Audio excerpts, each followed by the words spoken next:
আসসালামু আলাইকুম। সকলকে শুভেচ্ছা জানিয়ে শুরু করছি চ্যানেলস সংবাদ। আপনাদের সাথে রয়েছি আমি সেলিনা হায়দার। মূল সংবাদে যাব, তবে তার আগে জানিয়ে দেব শিরোনাম।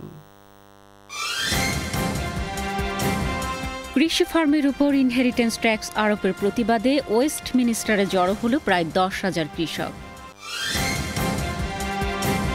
কারিশিল্পীর উন্নয়নে অ্যাওয়ার্ড অনুষ্ঠান গুরুত্বপূর্ণ ভূমিকা রাখছে, এশিয়ান কারি অ্যাওয়ার্ড অনুষ্ঠানে বললেন বক্তারা। দ্রুত নির্বাচন না হলে দেশে বিভিন্ন সমস্যা মাথাচাড়া দিয়ে উঠবে বললেন মির্জা ফখরুল ইসলাম আলমগীর। এবং জকিগঞ্জে শতাধিক বন্যা দুর্গত পরিবারকে আর্থিক সহযোগিতা দিল বাংলাদেশ অ্যাসোসিয়েশন কার্ডিফ।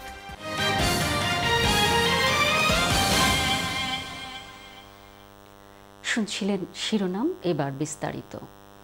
কৃষি ফার্মগুলোর উপর ইনহেরিটেন্স ট্যাক্স আরোপের প্রতিবাদে মঙ্গলবার প্রায় 10,000 কৃষক সমবেত হয়েছেন ওয়েস্টমিনিস্টারে।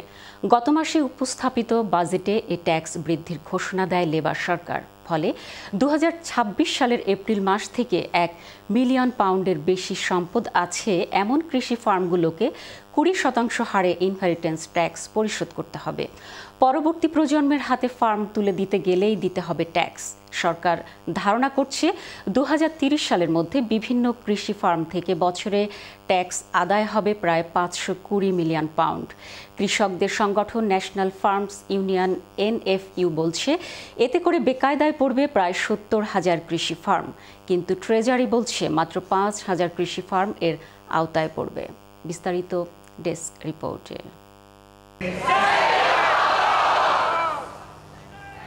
ব্রিটেনের জন্য কৃষি খাত গুরুত্বপূর্ণ, কিন্তু কৃষি ফার্ম পরবর্তী প্রজন্মকে হস্তান্তর করতে দিতে হবে ট্যাক্স।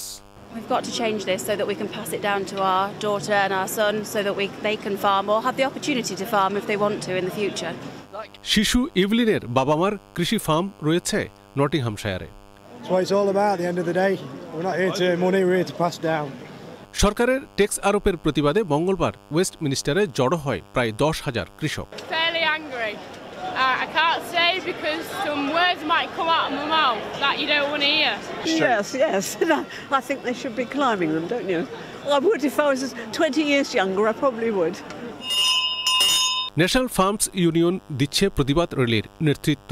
সংগঠনের এই নেতা জানালেন কেন অন্য প্রতিষ্ঠানের বেলায় ইনহেরিটেন্স ট্যাক্স বাধ্যতামূলক হলেও তাদের জন্য না। Unfortunately, the margins we're making from food production are just so low. On average, it's about a 0.5% return on capital. The sense of betrayal, it's not going away. রিচার্ডের ডেইরি ফার্ম রয়েছে গ্লোস্টারশায়ারে। ক্ষোভ প্রকাশ করতে গিয়ে আবেগ আপ্লুত হয়ে পড়লেন তিনি। My farm, our family started farming there in 1822, and my 13-year-old son was with me. He was with me, milking with me on Saturday morning. I'm sorry, That's all right. It's just, I'm part of a long chain that I don't want to see broken. আন্দোলনকারীদের সাথে যোগ দিলেন বিরোধী দলীয় নেতারা, দুষলেন সরকারকে। This policy is cruel, it is unfair, and it is going to destroy farming as we know it. You are feeding our families and you're struggling to feed your own. That is just so wrong. প্রধানমন্ত্রী sir care Starmer Brazil সফরে রয়েছেন। সেখানে বললেন আর্থিক ঘাটতি পূরণে tax আদায়ের বিকল্প নেই। Look, I do understand their concerns. What I've pointed out is firstly, that the budget, we put £5 billion into farming over the next 2 years. That's the single biggest amount of money that's being put into farming because I want to support our farmers. No farmers, no food. সরকার বলছে school এবং হসপিটালে আরও ব্যয় বরাদ্দ করতে হবে, এর জন্য আর্থিক যোগান জরুরি। অন্যদিকে কৃষকরা বলছে তারা সরকারের দাবি মানবে না, চালিয়ে যাবে আন্দোলন। Milton Rahman, channel S news desk. কারিশিল্পের উন্নয়ন ও বিরাজমান সংকট দূরীকরণ সহ দক্ষ শেফদের কাজের স্বীকৃতি দিতে এশিয়ান কারি অ্যাওয়ার্ড গুরুত্বপূর্ণ ভূমিকা রাখছে। গত রোববার সেন্ট্রাল লন্ডনের অভিজাত হোটেল পার্ক লেনে অনুষ্ঠিত 14তম এশিয়ান কারি অ্যাওয়ার্ড অনুষ্ঠানে অতিথিরা এসব কথা বলেন। আমন্ত্রিত অতিথি ছিলেন ব্রিটিশ মন্ত্রী, MP, বিভিন্ন কাউন্সিলের মেয়র, স্পিকার, কমিউনিটির বিভিন্ন নেতৃবৃন্দ সহ রেস্টুরেন্ট মালিক, শেফ ও কর্মকর্তাগণ। অ্যাওয়ার্ড অনুষ্ঠানে আয়োজক, অতিথি এবং বিজয়ীদের সাথে কথা বলে বিস্তারিত জানাচ্ছেন senior reporter Mohammad Rezaul Karim Mridha. Amazing. Namaste Kitchen. It's here and I'm sure my wife is very happy as well. Award অনুষ্ঠান কৃতিত্বের স্বীকৃতি। অ্যাওয়ার্ড বিজয় আনন্দের এবং গৌরবের, যা বয়ে আনে ব্যবসায়ীদের সফলতা। গত 17 নভেম্বর সেন্ট্রাল লন্ডনের একটি অভিজাত হোটেলের হলরুমে অনুষ্ঠিত হল এশিয়ান কারি অ্যাওয়ার্ডের 14তম আসর। এই অনুষ্ঠানে যুক্তরাজ্যের প্রতিটি শহর থেকে বাছাই করে 12টি ক্যাটাগরিতে 50টি অ্যাওয়ার্ড প্রদান করা হয়েছে। এশিয়ান কারি অ্যাওয়ার্ডে সেরা শেফের পুরস্কার পাওয়ায় আমি খুবই আনন্দিত ও গর্বিত। Blessed to be the part of Manaskarka restaurant and this Asian Curry Award as well. This is for the next second time. Hope you do hard work. I'm so honored to be recognized by the Asian Catering Federation. The best Asian restaurant in the northeast of England. We're absolutely humbled and would like to thank our fantastic team. I feel absolutely brilliant, very grateful for winning this very good award. And alhamdulillah, we are very thankful and much appreciated to everyone. Restaurant ব্যবসায়ী ছাড়াও সমাজের সেবামূলক কাজের স্বীকৃতিস্বরূপ 4টি achievement award প্রদান করা হয়। আমি ছোটবেলা থেকেই আমি এই সোশ্যাল কাজ করে আসছি, মানুষের সেবা করে যাচ্ছি এবং এই অ্যাওয়ার্ড পেয়ে আমি আরো উৎসাহিত হলাম। যতদিন বেঁচে থাকবো ইনশাল্লাহ এই কাজ করে যাওয়ার চেষ্টা করব। ব্রিটিশ অর্থনীতিতে এশিয়ান কারি শিল্পের রয়েছে গুরুত্বপূর্ণ অবদান, তবে এই খাতে সমস্যারও অন্ত নেই। সমাধানে সরকারকে এগিয়ে আসার আহ্বান জানালেন ব্যবসায়ীরা। নর্দার্ন আইল্যান্ডে আমাদের নম্বর 1 হইল কি রেট লিমিট করতে হবে, 2 নম্বর হইল কি বিএটি কাট ডাউন করতে হবে, 3 নম্বর হইল কি আমাদেরকে সাবসিডাইজ দিতে হবে ইলেকট্রিক গ্যাস এইরকম বিলে। আমন্ত্রিত অতিথিরা বলেন অ্যাওয়ার্ড অনুষ্ঠানের ধারাবাহিকতা অত্যন্ত জরুরি। বাংলাদেশে আমরা 4 বিলিয়ন পাউন্ড কন্ট্রিবিউট করি British economy through our curry industry.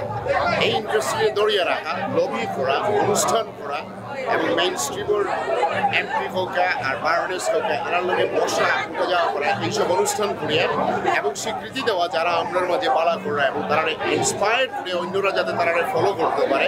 In terms of the different cuisines, we've seen successful restaurateurs from up and down the country, and it makes us feel extremely proud. British MSP বলেন কারি শিল্পের সমস্যাগুলি লিখিত আকারে জমা দিলে পার্লামেন্টের সিদ্ধান্ত নিতে সহজ হয়। আমরা বাঙালি রেস্টুরেন্টও খুলতে কোনো সময় আমরা কাছে সেটেল এখন না, তারা ডিফিকাল্টি লইয়া। তো আপনারা যদি আপনারা ইস্যুগুলো আমরা কাছে তুলে ধরেন, আমরা যারা ইলেক্টেড আছি আমরা we are here to help you. So আমি সকলের কাছে রিকোয়েস্ট করবো, we all know the difficulty you are all going through.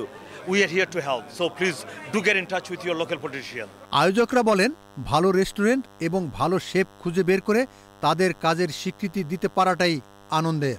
Celebrating the industry success, but question is how we going to survive. Our restaurant have to do the more marketing, and obviously tax is going up. We are lobbying with the government, but my best advice will be the restaurant have to do the more marketing, cost cutting, and everybody have to work out how they can best do that for a business. এই ধরনের কারি অ্যাওয়ার্ডের মাধ্যমে যেসব restaurant কিংবা শেফরা award পান তাদের ব্যবসায় যেমন সফলতা বয়ে আনে, ঠিক তেমনি কারি ইন্ডাস্ট্রির সাথে মেন স্ট্রিমের একটি যোগসূত্র তৈরি হয়।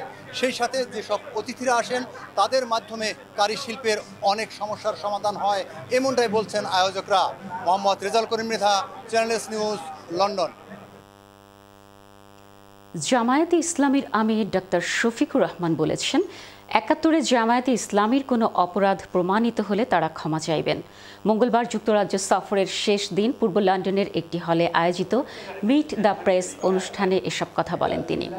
এছাড়া যথাযথ সময়ে নির্বাচন চান উল্লেখ করে জামায়াতের আমির আরও বলেন নির্বাচনোত্তর শক্তিশালী বিরোধী দলও চান তারা।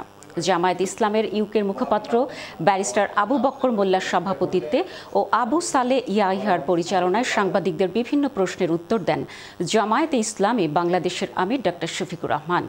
মিট দ্য প্রেসে ব্রিটেনের বিপুল সংখ্যক সাংবাদিক উপস্থিত ছিলেন। বাংলাদেশের বর্তমান রাজনীতি, অন্তর্বর্তী সরকারের মেয়াদ, নির্বাচনে জামায়াতের অংশগ্রহণ এবং ১৯৭১ সালে তাদের ভূমিকা সহ বিভিন্ন প্রশ্ন করেন সাংবাদিকরা।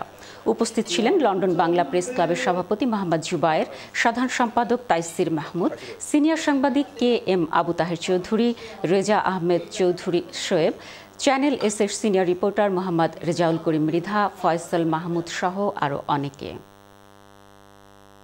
আমরা যদি কোনো ভুল করে থাকি, সত্যিই যদি এটা উইদাউট এনি কোয়েশ্চেন এটা যদি প্রমাণ হয় সন্দেহাতীতভাবে, আমি দায়িত্ব নিচ্ছি, আমি ক্ষমা চাবো জাতির কাছে ইনশাআল্লাহ।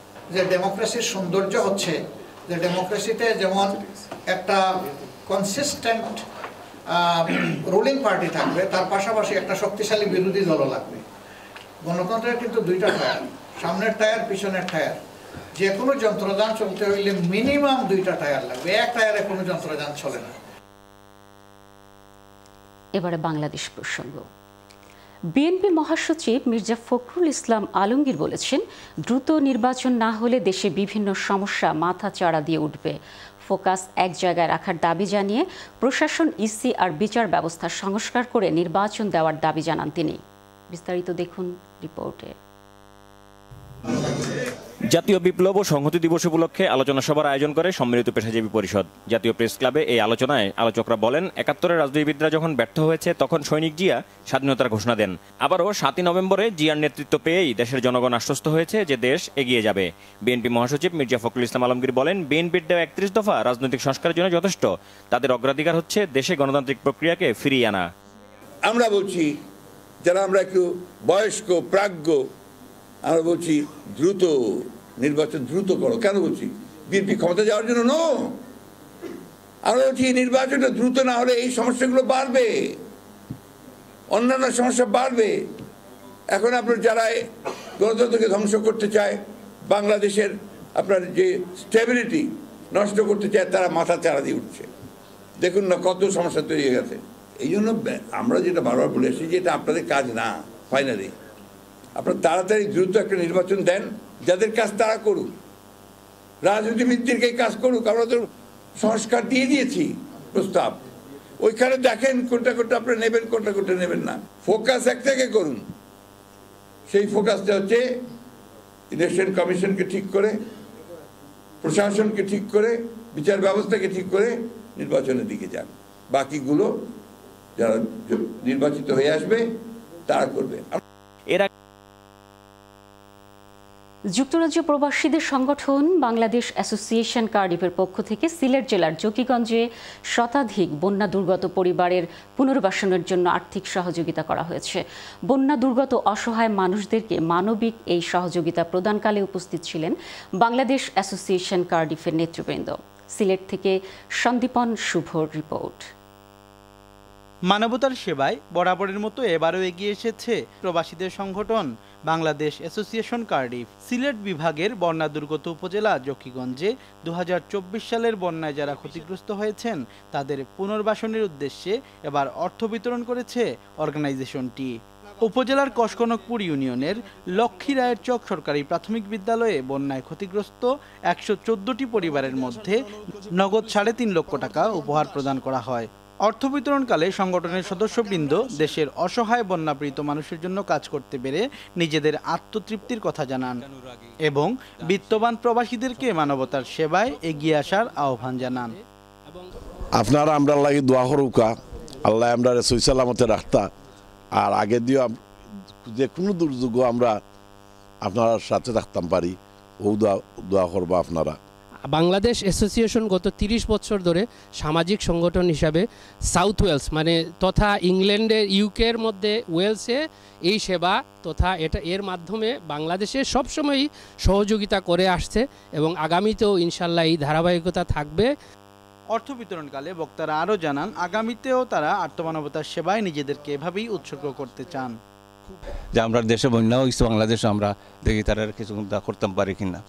এই হিসাবে আমরা সবাই এখানে যারা আমার সাথে আইছেন তারা সবার সহযোগিতায় আমরা মিটিং ডাকছি এবং আপনারা লাগিয়া আপনার হক এখানে যাদের কাছে আছে ওগুলো আমরা সংগ্রহ করার চেষ্টা করছি, করিয়া আজকে আপনারা সামনে আইছি।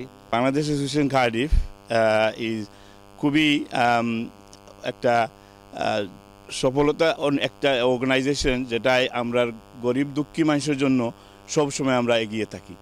আবু শরীফ লস্করের সভাপতিত্বে আয়োজিত সভায় প্রধান অতিথির বক্তব্য রাখেন বিশিষ্ট চিকিৎসক ডাক্তার মোয়াজ্জেম হোসেন। এ সময় আরও বক্তব্য রাখেন সংগঠনের সভাপতি হাজী কাপ্তান মিয়া, সহসভাপতি মোহাম্মদ আনা মিয়া, সাধারণ সম্পাদক মোহাম্মদ হারুন তালুকদার, সহসাধারণ সম্পাদক কাউন্সিলর সালেহ আহমদ, মোহাম্মদ রফিকুল ইসলাম, অ্যাসোসিয়েশনের Sylhet coordinator M A Aziz এবং কসকনকপুর ইউপি চেয়ারম্যান আব্দুস সাত্তার মঈন।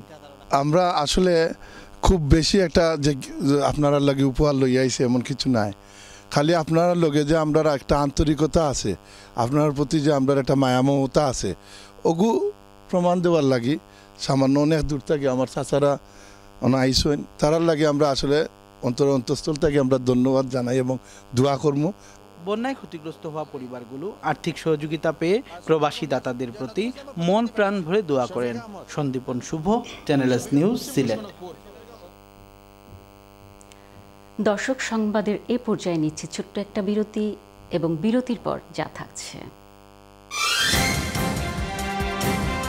যুদ্ধের 1000তম দিনে রাশিয়ার কাছে নতি স্বীকার না করার অঙ্গীকার ইউক্রেনের। আর্থিক খাতের অবস্থা ভয়াবহ হলেও বন্ধ করা হবে না কোনো ব্যাংক, বললেন অর্থ উপদেষ্টা ডক্টর সালেউদ্দিন আহমেদ।